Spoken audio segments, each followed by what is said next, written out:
Bienvenue dans ce guide pour offrir une BD à Noël, deuxième vidéo que l'on va faire ensemble. C'est parti, là on va rentrer dans le dur parce qu'on va s'attaquer à des gens qui ont déjà un peu de bouteille et donc il va falloir quand même les surprendre. Alors pour surprendre, c'est vrai qu'il y a toujours la technique d'offrir un Godemiché à tout le monde. Bon, en général, Tata Janine, ça lui plaît bien, mais votre neveu de 10 ans, ça peut lui faire bizarre. Alors qu'une bonne BD, ça fait toujours plaisir, parce que je rappelle que c'est quand même l'objectif principal, faire plaisir quand on fait un cadeau à Noël. Et en plus, ça peut faire de vous, en suivant les conseils de ce guide, quelqu'un qui donne l'impression de s'être donné beaucoup de mal pour trouver le cadeau. Mais bien sûr que oui, c'est moi qui ai trouvé tout seul. Ah non, j'ai pas trouvé le conseil sur YouTube. Bref, après les conseils BD pour débutants, c'est le moment de passer aux connaisseurs. Alors ça connaît la BD, mais ça reste dans sa zone de confort, ça va pas forcément chercher les trucs un peu plus pointus. D'ailleurs, rien ne vous empêche que vous soyez avec un connaisseur ou avec un débutant, d'aller aussi voir la première vidéo, parce que si vous avez quelqu'un qui est un connaisseur en comics, peut-être qu'un manga pour débutants, alors ça veut pas dire que les autres ne sont pas bien, mais voilà, ça peut marcher également, donc n'hésitez pas à aller checker les deux, ça vous fera encore plus d'idées, ça peut être tout aussi bien. C'est parti pour les premiers conseils que je vous donne donc pour les connaisseurs, et on va commencer par les BD européennes. On va donc s'occuper des connaisseurs, et pour les connaisseurs, il va falloir être un peu plus original. Les connaisseurs, c'est qui? C'est des gens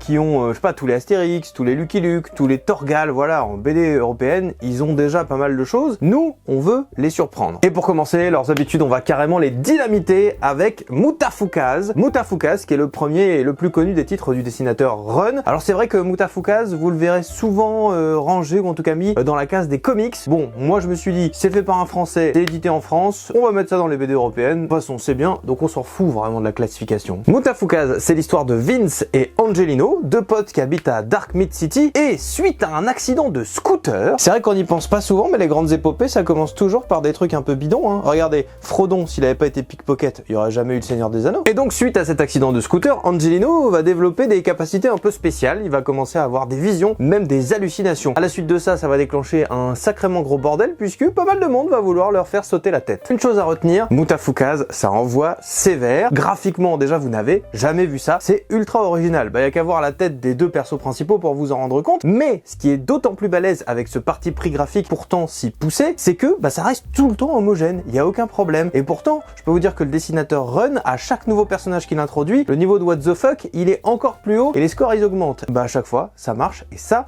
c'est le signe en général qu'on est plutôt avec une bonne BD. Et pour le scénar, c'est pareil. Si je vous dis homme en noir, pouvoir télépathique et catch, bon, vous pouvez me répondre grosse soirée BD avec les potes. Et Run, l'auteur de l'histoire, il vous dit scénario. Cela dit, le second peut tout à fait être la conséquence du premier. Et donc, comme pour le graphisme, le scénar, ça marche. Ça donne une BD que vous n'avez sûrement jamais lue, dans le sens où vous n'en verrez pas deux pareils. Et en plus, à chaque fois qu'elle a été éditée, qu'elle est sortie, elle s'est classée dans les meilleures ventes en France. Mutafukaz, c'est 6 tomes. Un tome, c'est déjà assez dense, donc vous en offrez 2-3, vous allez être pas mal au niveau contenu de lecture. En plus, le tome s'est vendu à 14,90€ chez Ankama. À ce prix-là, vu la qualité de l'objet, moi je peux que vous dire de foncer. En plus, si vous voulez pousser le truc un peu plus loin, il y a aussi un film d'animation où Orelsan fait l'une des voix principales. Voilà, petite info inutile qui sert à rien mais qui fait plaisir quand même. Avec le deuxième choix que je vous propose en BD européenne, on va changer complètement d'univers, oublier l'ambiance de la street, oublier les punchlines contemporaines. On va partir dans le monde de la cape et de l'épée, de l'alexandrin et de la rime avec De Cap et de Croc. Et pour savoir si vous devez lui offrir cette BD, votre lecteur, vous avez juste à lui poser une question. Est-ce qu'il connaît De Cap et de Croc? S'il vous dit non, c'est un no-brainer, vous foncez, vous pouvez lui offrir, c'est sûr ça va être un carton. De Cap et de Croc, ça nous parle de deux gentilshommes sans argent, fine lame et surtout farreteurs avec les mots. Ces deux hommes sont Armand Reynald de Maupertuis, renard de son état, et Don Lope de Villalobos y Sangrin, un loup particulièrement charismatique. De Cap et de Croc, je l'ai pas mis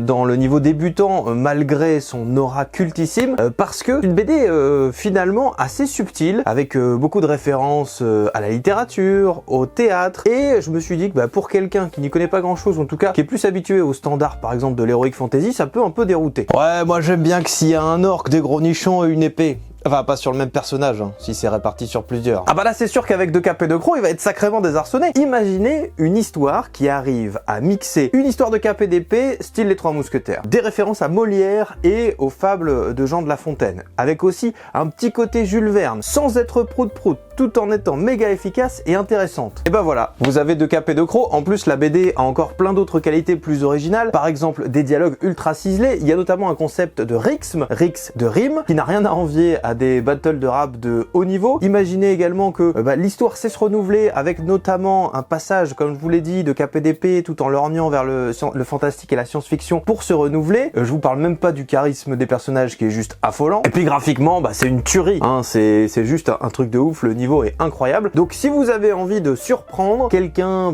qui a déjà pas mal d'habitude en BD, c'est un choix super, mais je conseillerais quand même de l'offrir à quelqu'un qui a un peu de background en termes de lecture de BD, parce que dès le début, ça peut désarçonner, finalement on peut passer à côté d'une vraie pépite. De Cap et de Croc, c'est 12 tomes, mais vous trouverez des coffrets de 3 ou 4 tomes. Un coffret déjà c'est pas mal de lecture, et puis ça vous permettra d'hameçonner le lecteur pour lui donner envie peut-être de continuer à pêcher cette œuvre culte. Allez, on va encore changer d'univers avec un nouveau choix en termes de BD européenne. Je change encore, donc il va pas falloir me dire gna tu nous parles toujours des mêmes trucs, hein. Troisième conseil, il s'agit du Combat ordinaire de Manu Larsenet. Ça brille pas, ça coûte pas une fortune, mais bon Dieu que c'est un bijou. Alors là, c'est sûr que vous pouvez oublier les grandes aventures intersidérales, les quêtes majestueuses d'Heroic Fantasy. Avec le Combat ordinaire, on va justement parler de choses ordinaires, mais avec une manière de le raconter qui, elle, est extraordinaire. On suit la vie de Marco, qui est photographe de guerre. Alors c'est vrai que ça, c'est pas méga ordinaire, mais Marco, il est en panne d'inspiration, il trouve sa vie fade, et en plus, il veut arrêter sa psychanalyse. Oui, parce que Marco fait une psychanalyse. De questionnement en questionnement, Marco va retourner voir ses parents, va trouver l'amour, va se remettre en question pour avancer. Rien n'est moins sûr. Mais en fait, en lisant cette série, on ne sait pas très bien si c'est Marco ou si c'est nous qui réfléchissons. Et c'est bien le tour de force de cet album. Alors pour celles et ceux qui sont peut-être comme moi, qui lisent des BD pour s'évader, pour se dépayser, qui vont choisir spécialement des genres dans ce domaine-là, qui vont peut-être se dire, en entendant parler du Combat ordinaire, ah ça va, je vais pas me taper les délires d'un mec dépressif, moi je veux m'évader, je veux m'aérer la tête. Eh bien, détrompez-vous. Enfin, pas complètement, parce que Marco flirte quand même pas mal avec la dépression. Mais le Combat ordinaire, il va vous happer et vous garder jusqu'à la fin de l'histoire sans vous laisser l'envie ni le temps de partir. Pourquoi? Déjà parce que Manu Larsenet, c'est un mec qui écrit de manière très drôle. Il y a des vannes tout le temps, on passe son temps à se marrer, et ça c'est vachement important pour une histoire comme ça, parce que ça va faire en sorte que vous n'aurez jamais une chape de plomb au-dessus de la tête en lisant cette histoire. Jamais vous allez ressortir d'un tome ou d'une lecture en vous disant ah, je suis trop triste. Non, ça n'arrivera pas. Alors après, je vous mens pas, il y aura des moments assez scotchants d'émotion, mais globalement, quand on lit le Combat ordinaire, on est heureux, on s'aère la tête tout en réfléchissant, on est presque content de faire de l'introspection, et ça, bon certes c'est lié à l'humour, mais c'est aussi lié à une des grandes qualités de Manu Larsenet, il sait raconter des histoires. C'est-à-dire que dès le début de la bande dessinée, il vous prend par la main et il vous lâche plus jusqu'à la fin, et nous, on se laisse guider. Le premier tome du Combat ordinaire a reçu en 2004 le prix du Festival international de la bande dessinée d'Angoulême. C'est la plus grosse récompense en Europe, donc déjà, ça pose les choses. Manu Larsenet, avec le Combat ordinaire, il va faire preuve d'une justesse qui va vous toucher en plein cœur et qui saura persuader même les plus réticents à ce genre d'histoire. En plus, vous trouverez des coffrets intégrales à 70 balles. Pour une œuvre complète de cette qualité, honnêtement, j'ai pas beaucoup mieux. Bon là, niveau BD européenne, on est pas mal, mais si vous avez plutôt des sensibilités américaine, vous inquiétez pas, j'ai du matos aussi de l'autre côté de l'Atlantique. On va commencer par une gemme assez méconnue, et pourtant, il s'agit d'un comics de Jeff Smith qui s'appelle Bone. Les Bones, ce sont des petits personnages au trait assez simplistes. Vous en avez 3 dans l'histoire, très important. Vous avez Fawn Bone, le personnage principal, très courageux, toujours prêt à aider son copain. Vous avez Fawn et Bone, qui lui est plutôt du genre arnaqueur, c'est le cousin de Fawn, et d'ailleurs, c'est un peu de sa faute s'ils auront des problèmes. Et puis vous avez Smiley Bone, qui est lui un peu la caution rigolote et amusante du trio, c'est aussi leur cousin. Lui, il adore faire des blagues et puis surtout jouer de la musique et danser un peu tout le temps. À cause des malversations de Fawn et Bone, eh bien le trio va devoir quitter Boneville, là où ils habitent, et ils vont se retrouver dans une vallée peuplée d'humains, et c'est là que les choses vont commencer à changer, puisqu'ils vont se retrouver embrigadés dans un combat entre le bien et le mal, avec d'un côté les Bones et les humains, et de l'autre des rats-garous et des créatures du mal. Il y a aussi des dragons, une princesse, enfin il y a plein de trucs quoi. Bone, c'est une histoire qui a un peu surpris tout le monde quand elle est sortie dans les années 90, parce que très vite Jeff Smith, alors il est parti d'un côté un peu enfantin, et puis en plus de rajouter des vannes et des punchlines à l'appel, d'ailleurs si vous êtes fan du truc, Fawn et Bone va vite devenir votre personnage préféré, et bien il a fait évoluer son histoire vers quelque chose de beaucoup plus mature, de beaucoup plus grandiloquent dans le bon sens du terme. La série était sérialisée, et imaginez-vous qu'il a pas fallu plus de 6 numéros pour que tout le monde soit dingue de Bone, donc ça c'est plutôt une bonne nouvelle, ça veut dire qu'il va pas falloir attendre des plombes avant que ce soit intéressant, il va même pas falloir attendre du tout. Je vais pas trop rentrer dans les détails pour pas vous gâcher le plaisir, mais gardez juste en tête que Bone c'est une une histoire d'heroic fantasy qui n'a pas de comparaison. Il faut bien savoir que à l'époque, ça a été ultra novateur et ultra original, ça l'est d'ailleurs encore un petit peu. Je vous donne un exemple, le personnage de Thorn. Thorn, c'est la princesse de l'histoire. Et à l'époque, les princesses, c'était les princesses Disney. Sauf que dans Bone, Thorn, c'est une princesse, ça n'a pas besoin du prince. Elle se démerde très bien toute seule. Et pour le coup, bah, c'était assez novateur à l'époque d'avoir un personnage comme ça qui renversait les codes. Du coup, c'est toujours une histoire très actuelle et en plus, c'est une histoire qui est beaucoup plus mature et beaucoup plus adulte que son pitch de base, la bataille entre le bien et le mal ne le laisse envisager. La série a remporté pas loin de 11 Eisner Awards, hein, c'est la plus grosse récompense outre-Atlantique, donc autant vous dire que c'est au Hall of Fame des comics et ça va être le cadeau parfait pour surprendre un amateur de comics dit classique et le sortir justement de ce qu'il a l'habitude de consommer. Ah bah ça va te changer d'Iron Man mon cochon hein. En plus je me fous pas de votre gueule parce que l'intégrale en version papier chez Delcourt c'est 55 balles, donc là franchement c'est un cadeau mortel pour pas trop cher. Allez-y, foncez. Au niveau des découvertes qui font sortir des sentiers battus, bah j'ai encore un comics indé à vous proposer, mais qui est encore un incontournable. J'ai que ça de toute façon. C'est Noël ou c'est pas Noël? Ce comics, il ne nous vient pas des États-Unis, mais du Canada, et il s'appelle Scott Pilgrim vs. The World. Ça nous raconte l'histoire de Scott Pilgrim, quoi vous vous en doutiez. Scott Pilgrim qui est un gars fainéant, pas méga sympa, pas méga fidèle, bon copain quoi. Et Scott Pilgrim, il tombe amoureux de Ramona Flowers, et il commence à se fréquenter. Sauf que là, il apprend que pour continuer à la fréquenter, il va falloir qu'il affronte ses 7 ex maléfiques. Comme vous vous en doutez, ça va pas être une partie de plaisir. Bon, Scott Pilgrim, le nom vous dit peut-être quelque chose parce que la bande dessinée a été adaptée en film par Edgar Wright. Ça avait été un petit échec au box-office alors que le film est très cool d'ailleurs, je vous le conseille, très respectueux du matériau d'origine. Tout comme je vous conseille ce comics, une histoire sur l'apprentissage, sur l'acceptation de soi, sur l'acceptation de ce qu'on a été, de ce que l'on sera peut-être, et surtout, l'une des premières BD, l'un des premiers comics avec un nerd comme personnage principal. Mais attention, hein, dans Scott Pilgrim et sous la plume de son auteur, Brian Lee O'Malley, on n'est pas dans la psychanalyse basique, hein, c'est pas Manu Larsenet,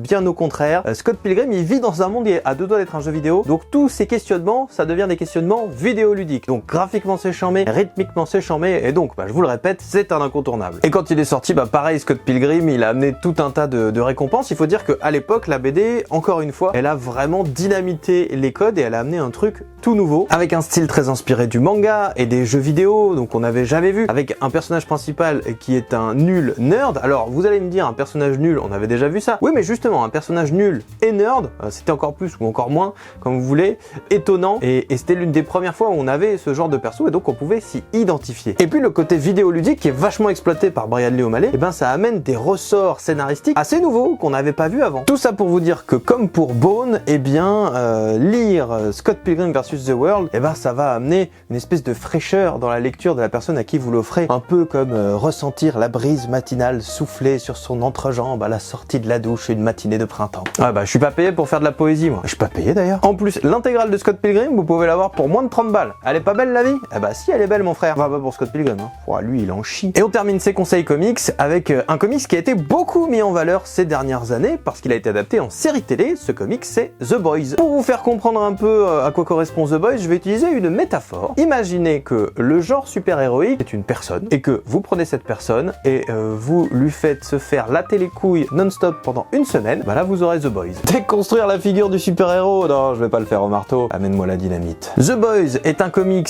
créé par une personne plutôt reconnue pour éclater régulièrement les roustons du politiquement correct, Garth Ennis. Garth Ennis, une figure incontournable aujourd'hui de l'industrie, mais surtout un gars qui est dans l'industrie pour pouvoir continuellement lui mettre des baffes. Sur son CV, on retrouve notamment Hellblazer, qui est le comics qui a rendu culte John Constantine, et aussi son œuvre la plus connue, Preacher, adaptée d'ailleurs en série télé, mais du coup plus connue avant l'adaptation de cette nouvelle œuvre qui est The Boys en série télé. Petite anecdote d'ailleurs en passant par là, Preacher c'est déjà un comics bien trash, et en fait Garth Ennis, quand il a fait The Boys, il l'a fait après Preacher, et il a dit bah c'est simple, je voulais que The Boys soit encore plus extrême que Preacher. The Boys, de quoi ça parle? Ça parle d'un univers où les super-héros existent, et ces super-héros sous une façade rutilante, eh bien il y a une réalité beaucoup moins attirante. En fait ils appartiennent tous à une entreprise qui s'appelle Vote American, et donc vous avez des espèces d'armes vivantes qui sont aussi des produits marketing et qui donc peuvent faire un peu ce qu'ils veulent au nom de cette entreprise. C'est pour ça que la CIA, elle a mis en place une équipe pour les surveiller, une équipe donc menée par Billy Butcher, donc c'est The Boys, les Boys. Billy Butcher qui a quand même un léger contentieux avec les super, étant donné que sa femme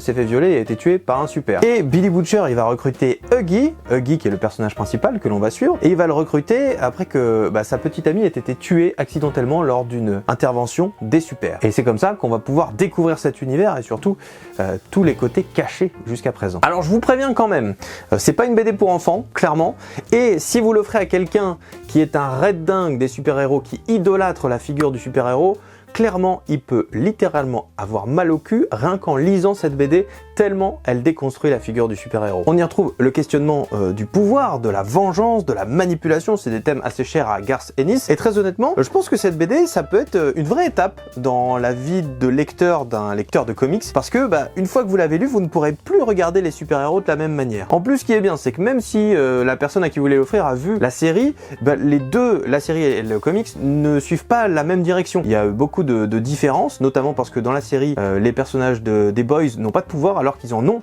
dans le comics, et ce dès le début, c'est pas caché. Donc vous pouvez vraiment consommer les deux, regarder les deux sans problème, donc ça n'est pas un frein pour l'offrir. Il y a une vingtaine de tomes, donc vous pourrez probablement pas tout offrir d'un coup. Par contre, vous pouvez trouver des coffrets avec des versions de luxe qui regroupent 3 ou 4 tomes pour 25 €. Donc ça laisse l'occasion déjà d'offrir pas mal de trucs. En même temps, c'est pas plus mal parce que The Boys, c'est un peu comme l'absinthe. Trop d'un coup, ça te retourne le cerveau, donc il vaut mieux en prendre petit à petit pour s'habituer. On a fait le tour de la BD européenne, on a fait le tour des comics. C'est le moment de passer au pays du soleil levant et de parler manga. Alors des mangas, il y en a beaucoup, et peut-être parfois vous vous dites c'est pas facile de surprendre quelqu'un qui a déjà une bonne bibliothèque. Eh ben si, et j'ai justement 3 conseils pour ça. Et on va commencer d'ailleurs par une œuvre qui tabasse d'ailleurs littéralement, qui est pour certains un incontournable mais qui est pas forcément méga connu. Et donc premier conseil pour surprendre un amateur de manga, un connaisseur de manga à Noël, c'est Sunken Rock de Boichi. Sunken Rock, ça nous raconte l'histoire de Kitano Ken, qui est un jeune japonais un peu naïf qui vient en Corée pour essayer de retrouver la fille dont il est amoureux, qui s'appelle Yumin. Sauf que le gars est quand même un peu méga bagarreur sur les bords, donc il commence rapidement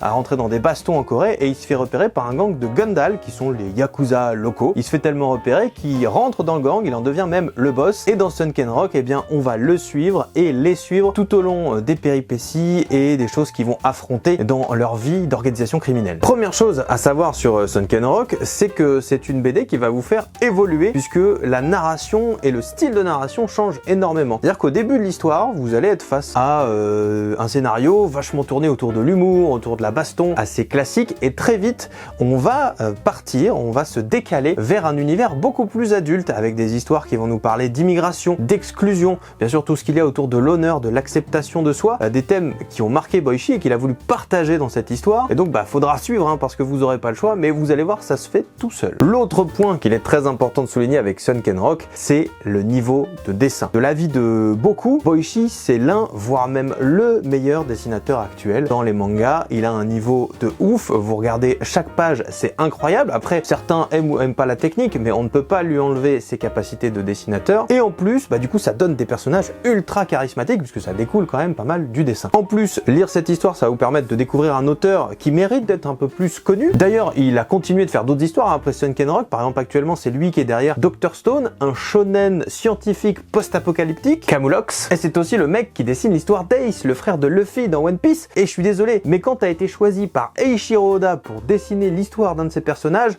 moi je peux pas ne pas t'adouber non plus. Bon, Sunken Rock, vous offrirez pas tous les tomes d'un coup. Il y en a 25, donc ça fait quand même un peu cher en termes de budget pour Noël. Par contre, comme il est de bon ton pour un manga, si vous arrivez à monter 7-10 tomes, déjà ça fait un super cadeau, ça laisse pas mal de lecture et vous pouvez être sûr que derrière, il ira choper la suite. Pour le deuxième choix dans ce guide pour les connaisseurs en matière de manga, on va changer d'univers, même si on reste dans quelque chose de contemporain et de réaliste, et on va parler de A Silent Voice. Cette histoire de Yoshitoki Oima, elle tourne autour de 2 personnages, Shoya et Shoko, et elle démarre quand Shoko arrive dans la classe d'école primaire de Shoya. Shoya, c'est un garçon casse-cou, extraverti, et Shoko, elle essaie de vivre avec son handicap puisqu'elle est sourde. Et en arrivant dans la classe de Shoya, Shoya, il va profiter de ce handicap pour la harceler. Et de brimade en brimade, un jour, il va franchir la ligne de trop. Ça va entraîner que il va être considéré comme le principal responsable des soucis de Shoko, alors que le reste de la classe y participait aussi. D'ailleurs, Shoya, il ira tellement loin que Shoko, elle devra changer d'école et toute sa classe lui en voudra, ce qui fait que c'est lui qui va devenir le harcelé ensuite. À partir de là, l'histoire fait une ellipse et on va retrouver Shoya plus grand, lycéen. Le truc, c'est que depuis cet incident, il a continué d'être harcelé par les autres, qui fait qu'aujourd'hui, il a qu'une envie, c'est de se suicider. Mais il décide, avant de passer à l'acte, d'aller voir Shoko pour lui demander pardon. Sauf que, avec cette rencontre, il va se passer quelque chose qui pourrait bien lui sauver la vie. Bon, préparez les mouchoirs, parce que de l'émotion là-dedans, il y en en a à revendre. Et puis surtout, là où c'est une pépite, c'est que c'est pas tous les jours qu'on trouve un manga, donc un peu type shoujo, parce qu'il y a le côté amour, romance, etc.,